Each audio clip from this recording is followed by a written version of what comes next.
वळसंग इथं चौडेश्वरी यात्रा मोठ्या उत्साहात संपन्न झाली।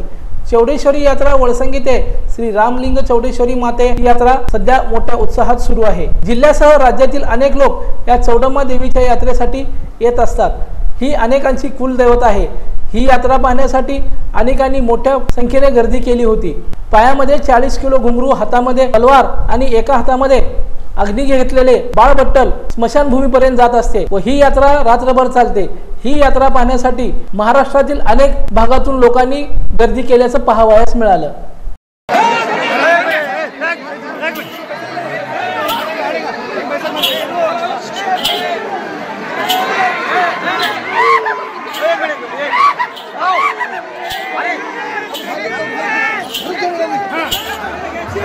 एक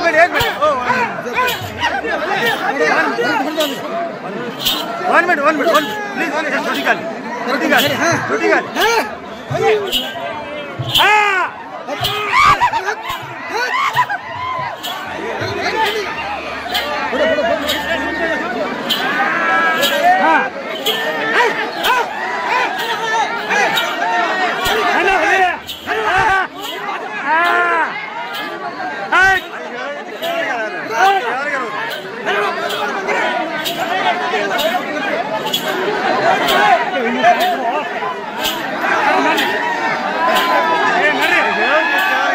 लोकदर्शन मराठी चॅनलला सबस्क्राइब करा, बेल बटनला क्लिक करा व लाईक करायला विसरू नका।